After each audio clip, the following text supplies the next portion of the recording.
we see through Donald Trump's ruse to try to he's been trying to use the House as some sort of pitch and catch, some sort of strong arm, some sort of obfuscation about the Epstein files forever.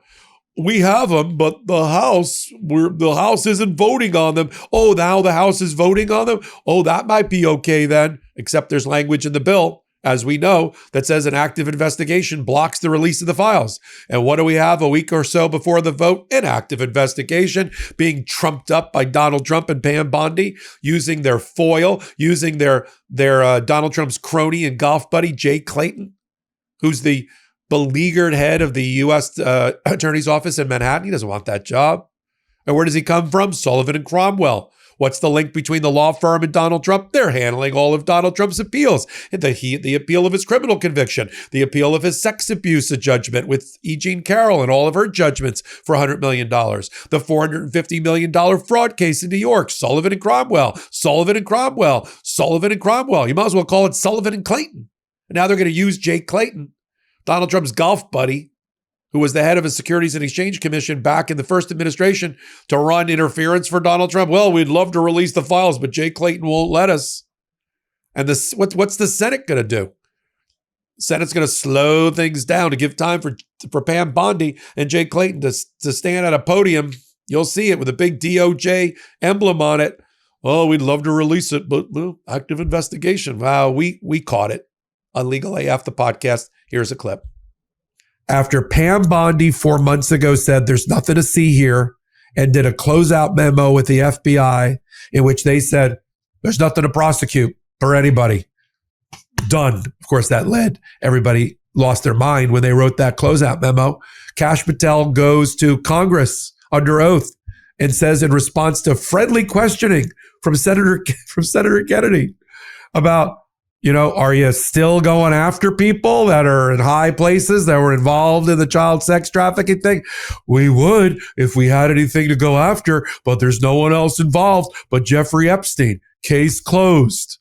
And now, 4 months later, because Donald Trump decided that if he has an active investigation, I'm sure this is a top language special, if we reactivate the investigation, then we can say we can't turn over the files because they're a part of an active investigation. This is the cover-up of the cover-up. And they're using Jay Clayton. And I wanted to bring back the conflicts of interest that I started our recording with, our show with tonight. There's a conflict, multiple levels of conflict with this new investigation that Pam Bondi just started. There's a little thing called the special counsel rule under the Code of Federal Regulation that effectively says that a attorney general shall appoint a special counsel where there is an obvious conflict of interest. She works for Donald Trump. Trump is telling her to open an investigation to block the files and leave him out of it. That sounds like a conflict of interest, and the public perception of what is going on with the justice would be undermined if she didn't appoint a special counsel. Even Steve Bannon has publicly demanded that a special independent counsel be appointed to look at, if they're going to open the files to a special counsel, he looks at everything, wherever it goes, with subpoena power and witnesses, and maybe sits down with Donald Trump, not a phony handoff to Jay Clayton in the Southern District of New York, who's a golfing buddy of Donald Trump going back to his first administration. And there's another conflict, because Jay Clayton used to be, and I don't even know if he's still getting comp from it, used to be a partner at Sullivan and Cromwell. Sullivan and Cromwell is currently representing Donald Trump in all of his appeals of his criminal conviction, anything related to E. Jean Carroll, and the fraud case. So Sullivan and Cromwell's former partner, Jay Clayton, golf buddy for Donald Trump, is now going to be the guy who's only, with blinders on, only going to look at the Democrats. This is all a ruse to then have Carolyn Leavitt and Pam Bondi at the Future Oversight Committee hearing say, we'd love to release the files, but as you know, there's an active criminal investigation. More than that, even when Pam Bondi sits before the Senate and the House at her next hearing and she's asked all of these questions, she's now given herself the cover to say, I can't, in a way, she'll go, I can't answer that, Senator. There is an active investigation going on. I'm not allowed to comment. I can't comment on that. It's an active investigation. Now, by the way, play this clip back after she does it. I would like to answer that, but I am not entitled to answer that because she knows that she, Kash Patel, Bongino, they're going to get subpoenaed to show up. Active. It's to also cover their own ass when they have to testify, and that's exactly how they're going to avoid answering the question. So we're previewing what their corrupt strategy is. Two other points that I just want to make quickly. What was interesting about that Todd Blanche interview, it's kind of how I would do a deposition for the first hour and a half. But then after getting the person to say all of the things that I knew were lies and kind of lulling them into that sense of security that, okay, you got that. And I wouldn't do it mean at first, right? I would have them tell their whole story.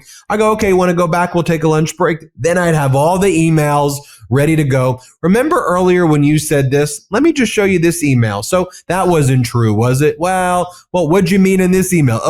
What'd you mean in this email? What'd you mean in this email?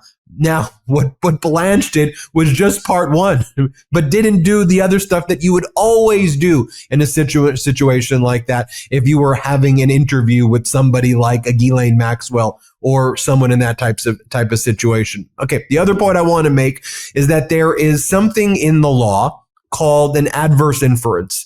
And an adverse inference is an instruction that a judge gives to a jury if one of the parties to the litigation is not turning over the documents and is hiding something. And often you can find out that one side is not turning over the things because sometimes it's hard to know, are they turning it over or not turning it over? Because you're able to subpoena a third party where you get a subset of records and you go, well, clearly they're hiding stuff because look what we just got from another repository of this information. So what the judge will tell the jury is, as a result of this party to the case not sharing with you the information that is in their custody and control, you could assume the worst. Assume that the reason that they're hiding this is because what they're hiding would be far more damaging than what they want to produce. So to me, we are clearly in adverse inference territory when it comes to the Trump regime.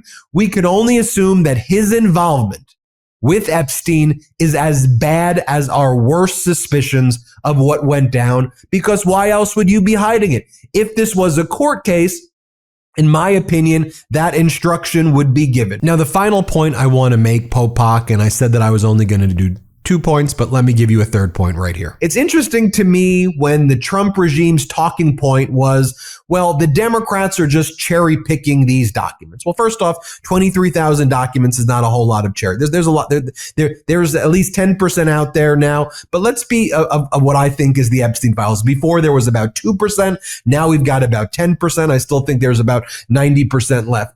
But usually when someone makes an allegation of cherry picking, it's against the party that controls the cherries, right? That has the information, and they're just turning over things that make them look good.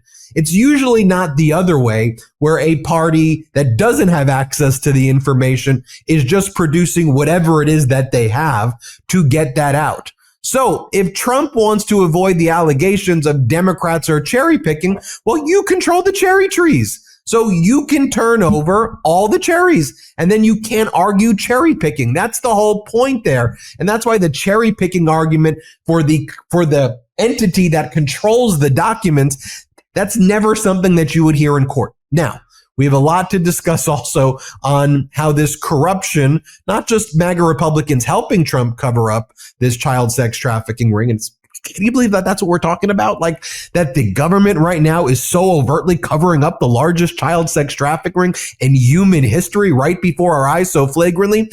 But then the Republican senators, I think they know the gravy train may be ending soon. So they're literally writing laws just to themselves as senators, saying, if you are a senator, you get to claim at least $500,000 based on a new law that we're going to make up. We are in the home stretch of Legal AF, and we're going to talk about how Republican senators snuck in a provision in the continuing resolution that has been signed into law ending the government shutdown, where they will be paying themselves at least $500,000, maybe $1 million or more, at least to these 8 senators who claim that they've suffered an injury as a result of special counsel Jack Smith issuing lawful subpoenas authorized by federal courts in connection with investigations relating to the January 6th insurrection, where this group of 8 senators, Republican senators, were having conversations with Trump and the White House, which is why their phone numbers were flagged during a very short period of time. The subpoena by Jack Smith was like limited in time to just the immediate events relating to the January 6th insurrection.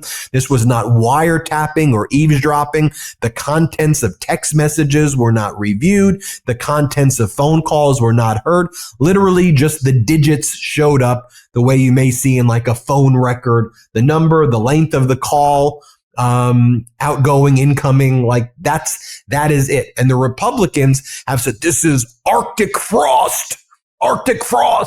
And they've misrepresented what it is by saying they're listening on us. No one's listening to you. No one listened to you.